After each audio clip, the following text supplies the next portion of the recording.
Dalam hadis qudsi Allah itu kan murka sekali terhadap orang yang tidak mensyukuri nikmatnya dan tidak mau bersabar menghadapi ujiannya. Dua kan Pak?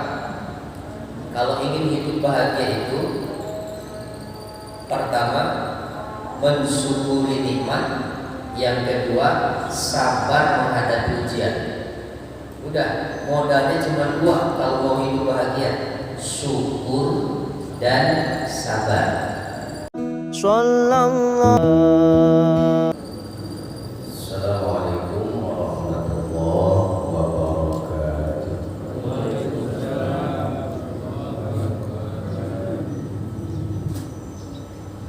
Bismillahirrahmanirrahim. Wassalatu wassalamu ala Rasulillah wa ala alihi wa sahbihi wa man wala. Subhanaka la ilma lana illa ma 'allamtana innaka antal alimul hakim wa la hawla wa la quwwata illa billahil aliyyil azim. Wa idz qala Musa, dan ketika Nabi Musa berkata, ketika Nabi Musa berkata liqaumihi, kepada kaumnya, liqaumihi, kepada kaumnya, uzkuru,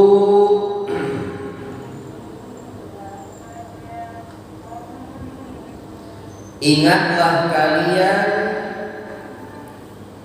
ni'matallahi, akan nikmat-nikmat Allah,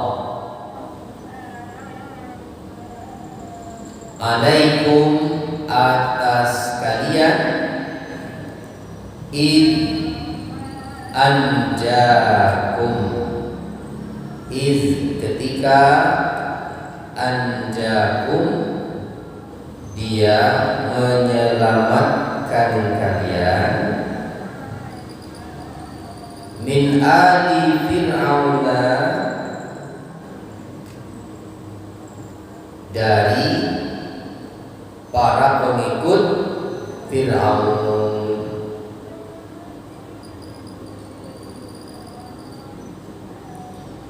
Yasumunakum, mereka menimpakan kepada kalian su'al azabi, seburuk-buruknya azab, wa yuzabbihuna, dan mereka menyembelih, abna'akum, anak-anak laki-laki kalian, wa yastahyuna, dan mereka membiarkan hidup, nisa'akum, anak-anak perempuan kalian.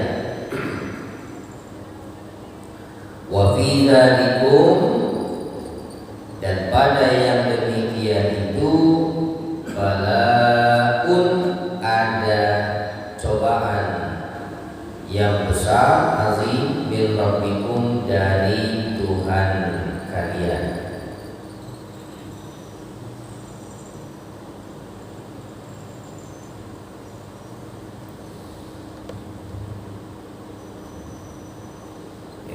Kita lihat keterangan tafsirnya ya.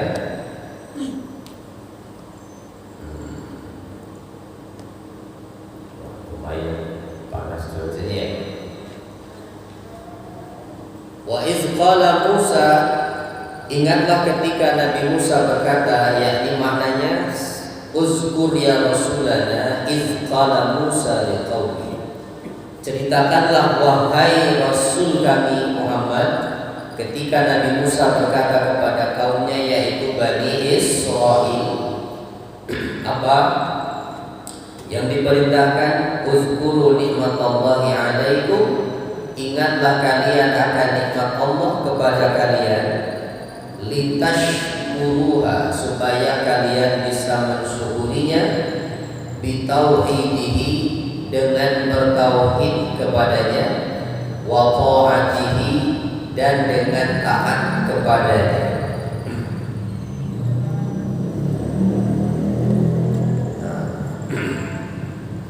Kenapa? Sebab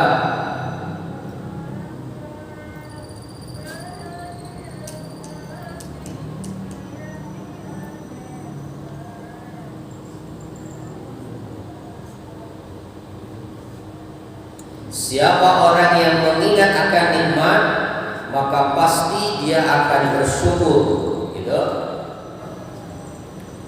Lalu kemudian Allah Ta'ala menjelaskan kepada mereka macam nikmat yang harus mereka syukuri itu seperti apa. Adalah diselamatkannya mereka dari Fir'aun dan para pengikutnya ketika mereka mengazab Bani Israil ini, yaitu apa? Yasumunakum su'al azab, mereka menimpakan kepada kalian seburuk-buruknya azab. Yuzikunakum su'al azab, yaitu seburuk-buruknya azab, maknanya aswa'ahu wa asyaddahu, yaitu seburuk-buruknya azab dan seberat-beratnya azab. Wa yudzabbihuna abna'akum, dan mereka menyembelih anak-anak laki kalian, al-atfal al-mauludina, yaitu anak-anak laki-laki yang dilahirkan. Kenapa? Alasannya? Kenapa mau dibunuh? Karena para dukun-dukunnya Fir'aun, tukang sihirnya Fir'aun, ya, itu mengatakan ketika Fir'aun berkonsultasi tentang mimpinya, kan asalnya begitu. Fir'aun bermimpi ada bola api itu dari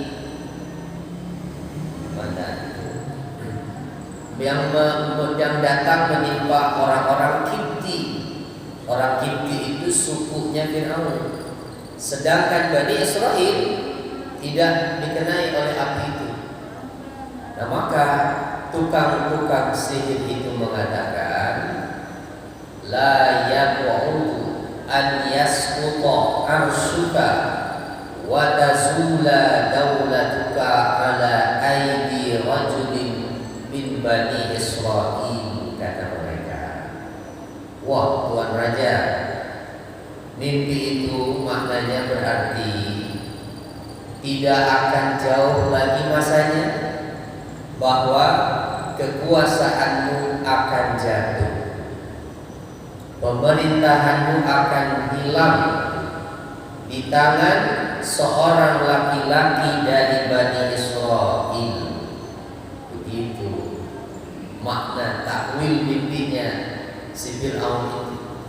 Akan ada seorang laki-laki dari Bani Israil yang akan menggulingkan, begitu ya, menggulingkan kekuasaan Fir'aun dan dalam waktu dekat itu.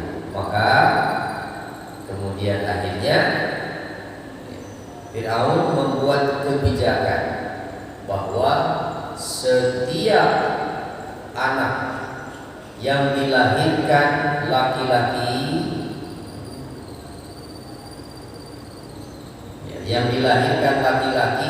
maka harus dibunuh. Fa'amara biqatlil mawalidi fawra wiladatihim. Fir'aun memerintahkan untuk membunuh anak laki-laki yang dilahirkan seketika setelah mereka dilahirkan. Nah itu. Dan uniknya justru Nabi Musa itu kan dilahirkan di saat kebijakan itu diberlakukan, ya. tetapi tidak ada yang tahu.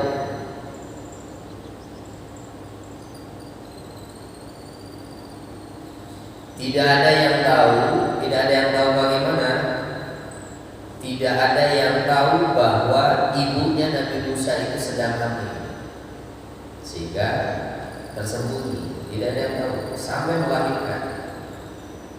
Itulah rahasia Allah ya.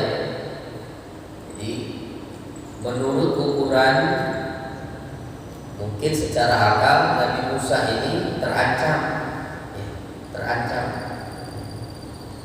Kenapa? Ya karena beliau dikandung oleh ibunya di masa di mana kebijakan Fir'aun menetapkan bahwa anak yang lahir laki-laki harus dibunuh, ya harus dibunuh. Tapi Allah menghendaki ternyata walaupun dilahirkan dalam kondisi seperti itu, tetap saja bisa bertahan hidup. Bahkan justru hidupnya di istana Fir'aun langsung. Coba. Inilah makanya jangan pernah suzon dengan rencana Allah. Ya. Kadang-kadang kita menghadapi situasi sebagai kenyataan yang harus kita hadapi. Kita anggap itu sesuatu yang buruk. Nah, kita nggak tahu di balik itu ada apa. Di balik kenyataan itu ada apa? Maka yang perlu kita lakukan adalah bersabar dan tetap husnuzon, gitu ya. Bersabar dan tetap husnuzon. Pasti ada rencana. Dan ternyata Allah menyediakan ya rencana yang begitu luar biasa. Asalnya kan ibunya Nabi Musa itu ketakutan untuk menyusui anaknya, sehingga ditinggal di hutan anaknya itu. Kalau mau menyusui diambil, setelah selesai menyusui disimpan di dalam kotak, lalu kotaknya itu diikat, dibiarkan di sungai. Kalau mau disusui karena prajurit Fir'aunnya udah lewat, ditarik lagi kotaknya itu, disusui lagi. Ada tentara Fir'aun lewat, simpan lagi di kotak. Terus saja begitu. Karena takut. Sampai akhirnya Allah menyampaikan kepadanya melalui ilham bahwa kalau engkau khawatir terhadap anakmu, hanyutkan saja. Nah, ini yang tidak masuk akal. Ya. Kalau kamu merasa khawatir tentang anakmu, hanyutkan saja dia. Kami akan mengembalikannya kepadamu. Nah, itu janjinya dari Allah. Akhirnya dihanyutkan dan sampailah Nabi Musa ke istananya Fir'aun. Ditemukan oleh istrinya kan, dan jatuh cinta istrinya sampai dirawat di istana. Akhirnya seperti itu kisahnya. Bahkan akhirnya bagaimana cara Allah mendatangkan ibunya ke istana, dibuat Nabi Musa yang masih bayi itu tidak mau menyusu. Itu sampai dibikin sayembara pengumuman itu, siapa yang bisa menyusui anak di istana, dia akan mendapatkan hadiah. Wah, semua ibu-ibu banyak dong yang punya susu, nggak punya bayi karena dibunuh sama Fir'aun kan? Termasuk ibunya Nabi Musa ikut di situ.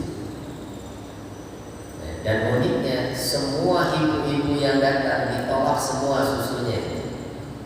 Gak ada yang diminum oleh Nabi Musa kecuali ibunya.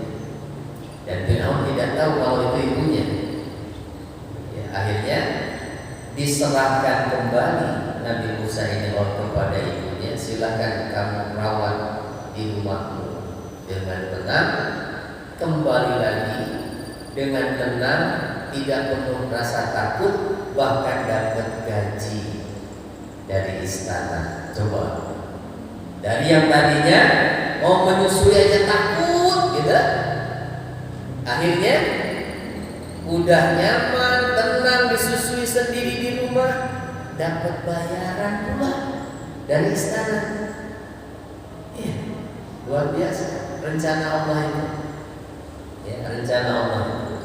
Makanya harus sabar menyikapi setiap kenyataan pahit yang kita alami. Jangan keluh kesah. Kalau banyak keluh, kita nggak akan menemukan manisnya. Sabar, terima itu sebagai kehendak Allah, takdir Allah. Nanti akan menemukan manisnya. Ya, ingat kisah seorang penasehat seorang raja yang selalu mengatakan mungkin ada baiknya atau mungkin ini lebih baik. Peristiwa apa saja selalu komentarnya mungkin ada baiknya gitu. Nah, sampai suatu ketika si raja ini mengalami kecelakaan sehingga matanya buta sebelah. Ketika sampai di depan si penasehat tadi, penasehat itu mengatakan, Tuan Raja, mungkin Tuan Raja buta sebelah ini ada baiknya. Bisa jadi lebih baik bagi Tuan Raja. Marah Tuan Raja. Ada baiknya bagaimana kamu ini? Sudah buta sebelah ini. Nggak terima dengan pernyataan itu, akhirnya si penasehat dimasukkan ke penjara, dikurung di penjara. Kata penasehat, begitu dimasukkan ke penjara, mungkin ini yang terbaik buat saya, Tuan Raja. Lebih baik saya di penjara. Udah nggak dikejar lagi sama raja itu. Nah, sampai satu saat si raja berburu ke hutan. Saking asiknya berburu, jauh dari para pengawalnya, ketemu sama orang-orang primitif, ditangkap tuh raja, mau dijadikan tumbal. Udah siap, mau dibikin ritualnya, kepala sukunya memeriksa dulu orangnya. Kata kepala suku, wah ini nggak bisa jadi tumbal, lepaskan. Kenapa? Matanya cacat, nggak bisa nih yang buat tumbal yang cacat begitu. Udah lepasin. Dilepaskanlah si raja ini. Dia mencari jalan sampai bisa kembali lagi ke istana. Begitu sampai di sana, langsung menemui penasehatnya di penjara. Benar katamu itu, ya. Ternyata lebih baik aku buta sebelah ini daripada normal. Kalau enggak mungkin aku udah mati jadi tumbal mereka. Cuman aku belum ngerti. Kamu bilang waktu dimasukkan ke penjara mungkin lebih baik buat kamu. Maksudnya apa itu? Ya iyalah Tuan Raja, kata si penasehat itu. Kalau saya nggak di penjara, pasti saya ikut mengawal Tuan Raja berburu ke hutan, dan saya juga pasti ditangkap. Pasti saya yang jadi tumbal.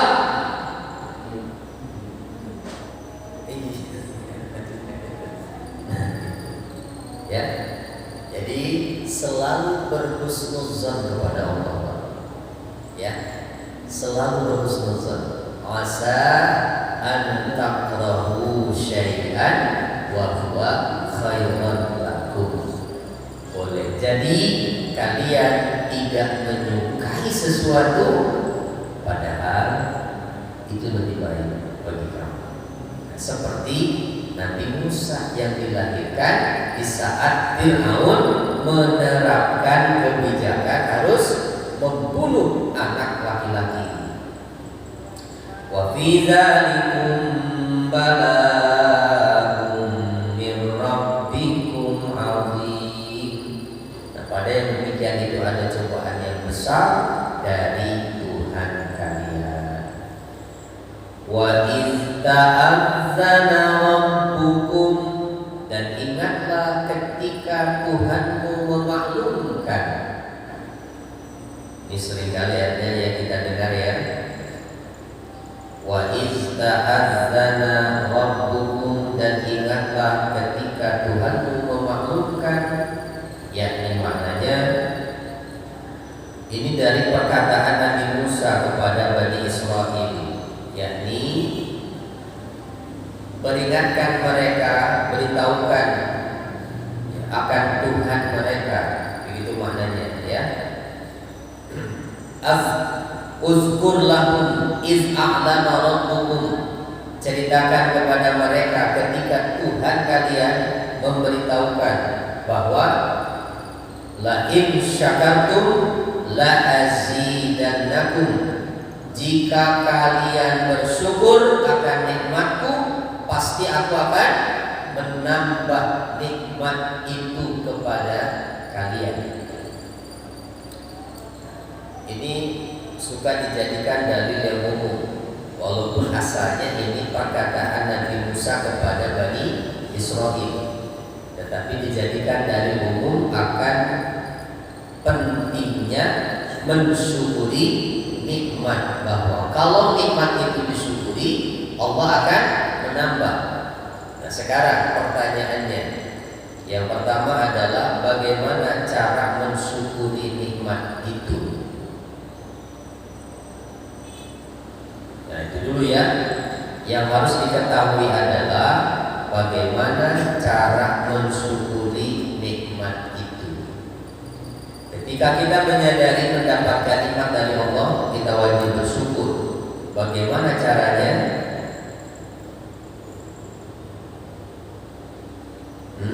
Bagaimana cara mensyukurinya?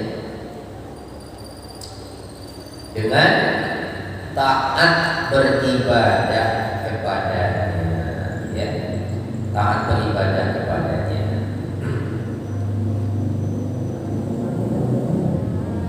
Itu kalau dalam tafsirnya adalah bi'ibadati wa tauhidi fiha, dengan beribadah kepadaku serta bertauhid kepadaku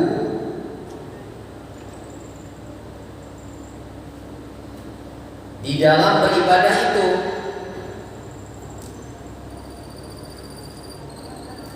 Jadi dalam beribadah itu harus mengandung unsur tauhid. Maksudnya gimana? Menjadikan Allah satu-satunya tujuan dalam beribadah. Jangan ada karena makhluknya. Sholatnya karena Allah, mencari ridha Allah. Nah, itu satu. Dengan beribadah kepada Allah. Kemudian mentaatiku dan mentaati Rasulku, melaksanakan segala perintah, menjauhi larangan. Itulah makna bersyukur. Jadi mensyukuri nikmat tidak cukup mengucapkan alhamdulillah lalu buat acara tasyakuran, mengundang teman-temannya suruh makan di rumah gitu. Tapi sholat ditinggal, ibadah-ibadah yang lain ditinggal, tidak dilaksanakan, maka orang itu belum bersyukur, ya, belum bersyukur.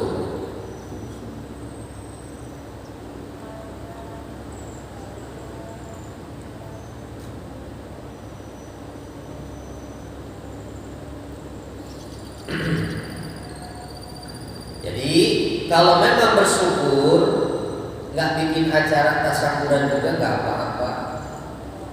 Gitu ya. Yang penting bagaimana bersyukur itu ada 3 caranya.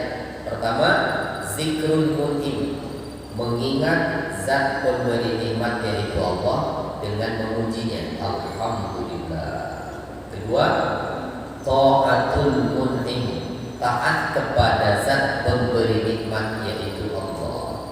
Kalau saja nikmat itu dari Allah, ya taat tuh. Allah nyuruh sholat, ya sholat. Masa mengakui nikmat dari Allah, dipanggil-panggil suruh sholat, diam aja. Ya.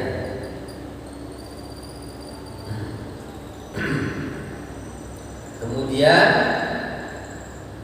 apalagi? Yang ketiga, isti'maluha fi ridwan mun'im, menggunakan nikmat pada sesuatu yang diridhoi oleh Allah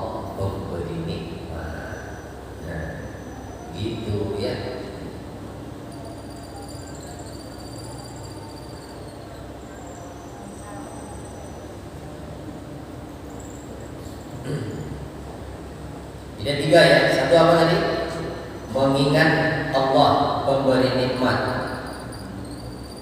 Yang mengingat Allah pemberi nikmat. Kemudian yang kedua apa? Kedua apa? Taat kepada pemberi nikmat. Lalu yang ketiga, menggunakan nikmat, ya, menggunakan nikmat pada sesuatu yang diridhoi oleh Allah sang pemberi nikmat. Itu.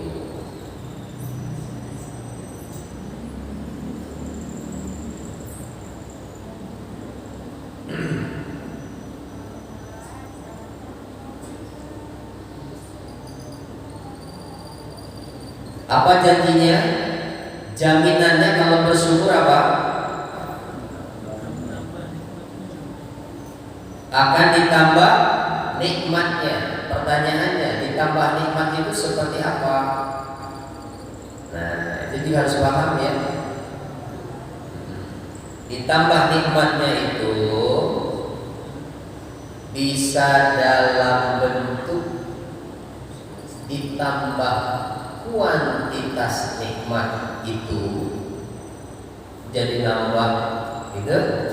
Bisa juga ditambah keberkahannya, bukan kuantitasnya tapi kualitasnya, ya kualitasnya seperti itu. Jadi jangan menunggu datangnya tambahan nikmat itu hanya dipahami bertambahnya rezeki dalam bentuk uang. Enggak. Mungkin pendapatannya enggak tambah, tetap segitu, tapi Allah kasih badannya sehat, jantungnya sehat, anak-anaknya tidak pernah bermasalah. Ya itulah keberkahan yang Allah berikan ya. Dan satu cirinya Pak, ciri rezeki yang berkah itu artinya barokah Pak.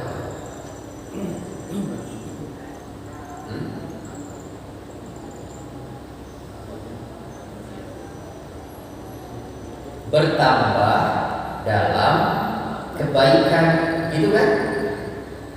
Berarti Bapak kalau dapat rezeki setelah dapat tidak bertambah kebaikannya, tidak tambah dekat dengan Allah, tidak bertambah lebih baik ibadahnya, berarti itu ciri rezeki tidak berkah. Apalagi kalau semakin tambah rezekinya, makin tambah jauh dari Allah, makin jarang ke masjid, malah kadang-kadang gak sholat, saking sibuknya urusin hartanya yang tambah banyak. Nah, jangan dikira itu berkah, bukan. Itu azab buat dia. Ya, bukan berkah. Nah, jadi keberkahan itu adalah ketika rezeki yang Allah berikan menjadikan kita tambah baik hubungan kita dengan Allah, seperti itu. Kemudian ancamannya apa? Wala in kafartum inna adzabi lasyadid. Dan sungguh jika kalian kufur mengingkari nikmatku. Nah, ingkar nikmat itu berarti bagaimana? Kalau tadi mensyukuri nikmat itu caranya adalah menggunakan nikmat untuk taat pada Allah, untuk hal-hal yang diridhoi oleh Allah, berarti kufur nikmat itu seperti apa?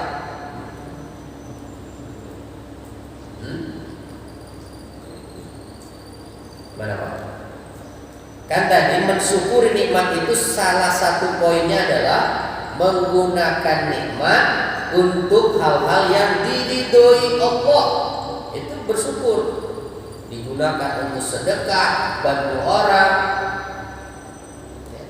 beli baju baru untuk sholat, itu diridhoi Allah.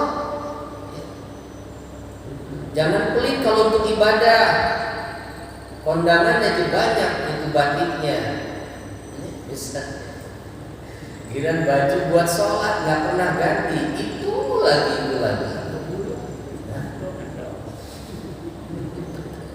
Bersyukurlah dapat rezeki, beli untuk ibadah, gitu ya. Itu tanda kita syukur akan nikmat Allah. Nah, berarti orang yang kufur, yang tidak bersyukur itu seperti apa?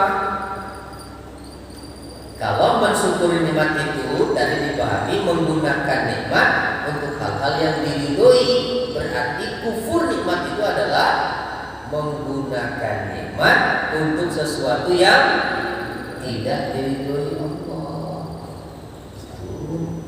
Ya, dapat rezeki cuma buat makan sama teman-temannya, begitu lupa sholat lagi.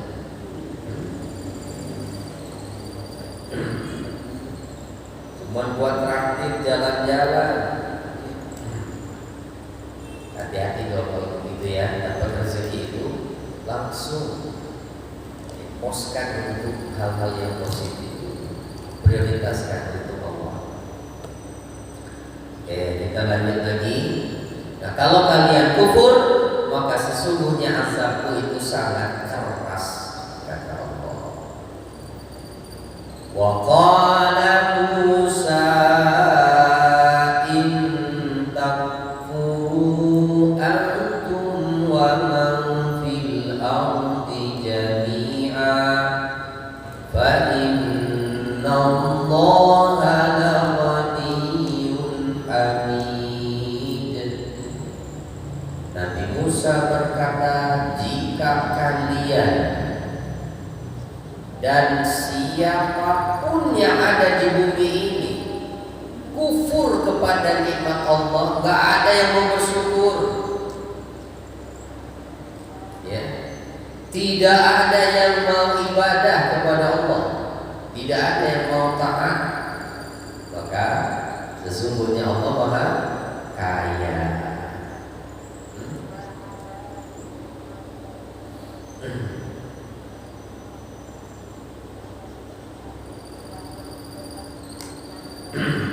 Jadi begini Pak maksudnya, kita mensyukuri nikmat itu bukan untuk kebutuhan Allah, bukan untuk kepentingan Allah. Manusia bersyukur atau tidak, Allah tetap Maha Kaya, Allah tetap Maha Kuasa. Manusia bersyukur itu berarti untuk siapa?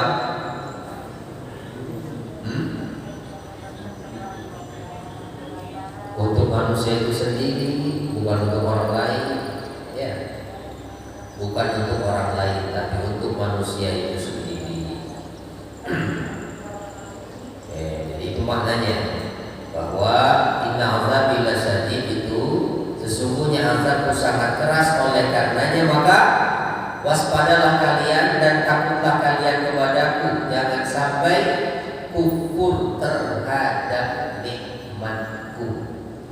Dalam hadis qudsi, Allah itu kan murka sekali terhadap orang yang tidak mensyukuri nikmatnya dan tidak mau bersabar menghadapi ujiannya. Dua kan Pak? Kalau ingin hidup bahagia itu, pertama mensyukuri nikmat, yang kedua sabar menghadapi ujian. Udah, modalnya cuma dua kalau mau hidup bahagia, syukur dan sabar.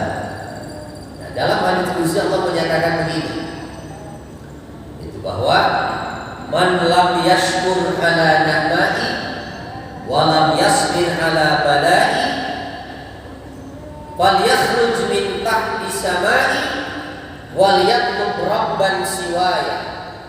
Siapa yang tidak mau bersyukur akan nikmat-nikmatku dan tidak mau bersabar menghadapi ujian-ujianku, silahkan keluar dari kolong langitku dan carilah Tuhan selain aku.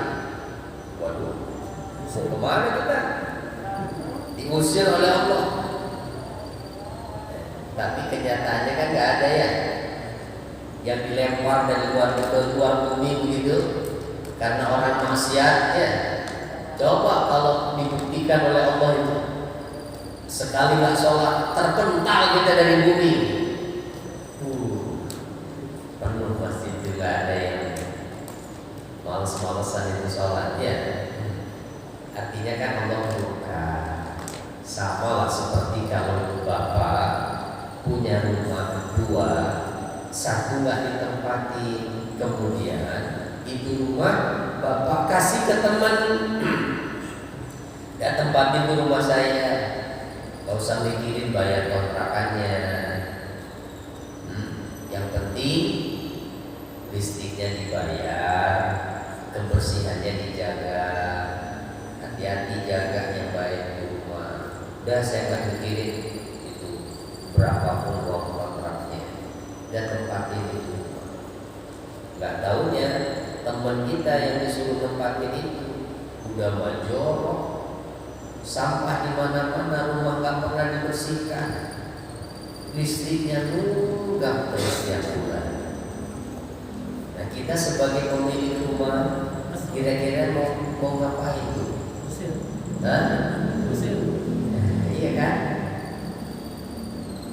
Nggak tahu diri berarti kan? Nggak tahu diri.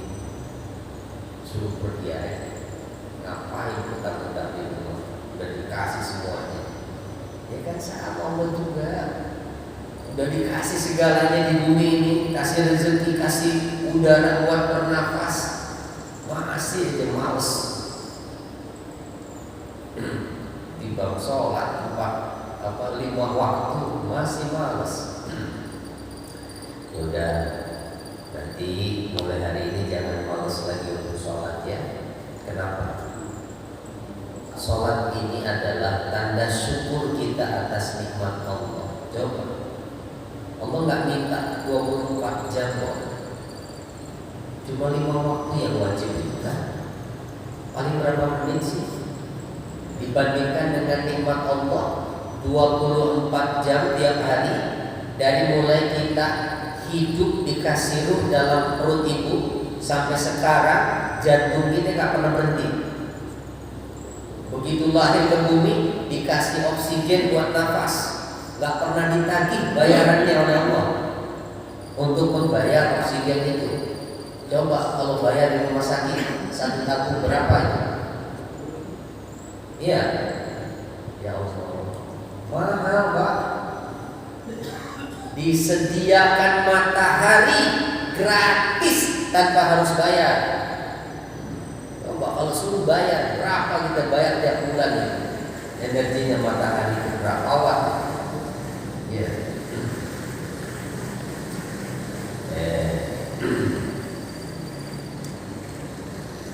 Lanjut lagi ayatnya.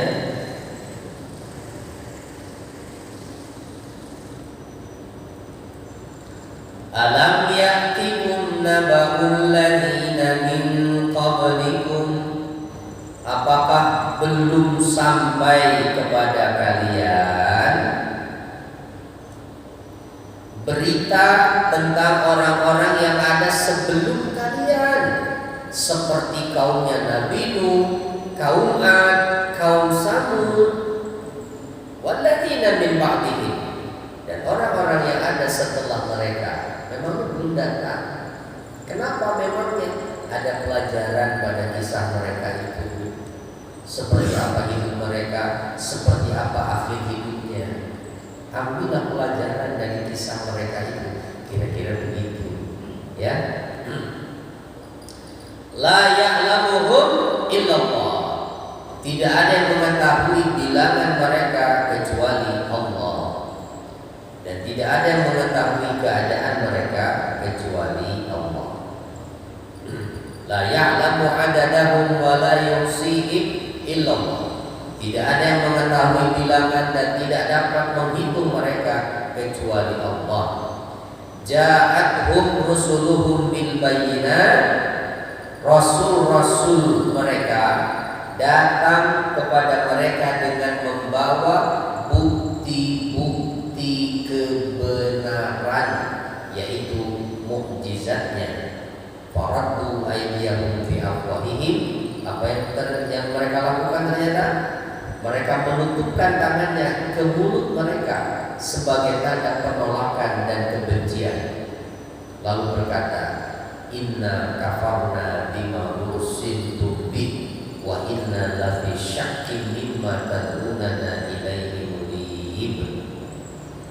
Kata mereka, sungguh kami tidak percaya dengan ajaran yang kalian bawa itu, dan kami benar-benar dalam keraguan yang menggelisahkan menyambut apa yang kalian serukan kepada kami itu. Begitu ditolak ajarannya para utusan itu. Agama apa yang dibawanya? Ad-dinul Islam, agama Islam yang dibawa oleh para rasul itu. Jadi mereka meragukan, bahkan mendustakan. Seperti itulah orang-orang terdahulu. Dan seperti apa akhirnya? Siapa yang dibinasakan? Rasul dengan pengikutnya atau orang kafir yang mendustakan? Yang dianjurkan Allah? Orang kafir yang mendustakan. Nabi Musa menghadapi Fir'aun, siapa yang dibinasakan? Fir'aun ditenggelamkan di laut. Begitu juga nabi-nabi yang lain. Itu pelajaran. Nah, ini ditujukan kepada orang-orang Quraisy sebetulnya yang tidak percaya dengan ajaran yang dibawa oleh Nabi Muhammad. Begitu. Kalau nggak percaya, silahkan lihat sejarah umat terdahulu. Itu maknanya ya. Jadi kesimpulannya apa? Kita lihat dari ayat berapa tadi? 6 sampai 9. Yang pertama, disyariatkan mengingatkan diri akan nikmat-nikmat Allah agar kita bersyukur dan tidak kufur terhadap nikmat-nikmat tersebut. Ya. Yang kedua, janji Allah untuk menambahkan nikmatnya pada orang yang mensyukuri nikmat-nikmatnya itu. Ditambah oleh Allah. Ditambah. Kalau nikmat umur disyukuri, kan ditambah lagi dong umurnya.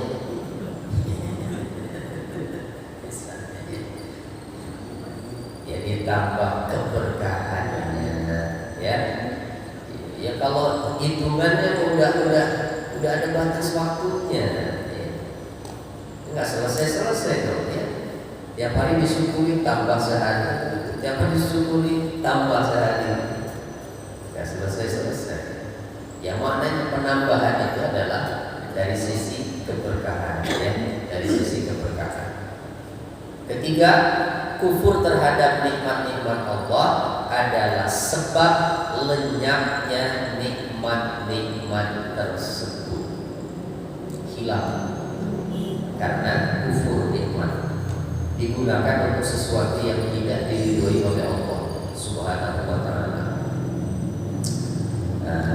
Termasuk kufur nikmat adalah merubah ciptaan karena tidak ridho dengan pemberian dari Allah. Dikasih hidung kurang maju, nah ganti hidung plastik, ya, hidungnya kantong kresek berarti. Merubah ciptaan itu tanda tidak bersyukur. Udah dicipta jadi laki-laki, dirubah pengen jadi perempuan, sama itu, ya. Itu adalah berarti dan tidak ridho dengan ketentuan Allah. Allah bukan orang-orang seperti itu, ya. Jadi walaupun lagi ngetren kan, banyak yang ganti kelamin. Iya.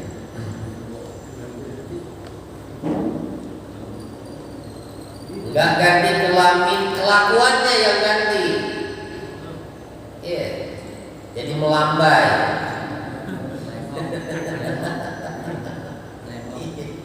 Ya Allah, aduh ya Allah. Hati-hati Pak, anak-anak kita nih jangan sampai terpengaruh itu ya. Yang keempat, menjelaskan bahwa Allah Subhanahu wa taala Maha Kaya atas semua makhluknya. Maka jika manusia bersyukur, akibat baiknya akan kembali pada diri mereka. Begitu juga jika mereka kufur terhadap nikmatnya, akibat buruknya akan kembali juga kepada mereka. Ya, akan kembali kepada mereka juga. Dan kelima, disyariatkan mengingatkan manusia akan kisah-kisah umat sebelumnya dan keadaan orang-orang terdahulu, karena di dalamnya memiliki faidah yang besar, insyaallah. Ya. Ada 5 poin, insyaallah mudah-mudahan bermanfaat ya. Baru sampai ayat 9 surat Ibrahim, masih jauh. Berapa semua ayatnya? Berapa ayat semuanya? Oh, masih lama ya. Hakamnya masih lama. Baik, kita tutup dulu dengan kafaratul majlis. Subhanallahumma wa bihamdika asyhadu an la ilaha illa anta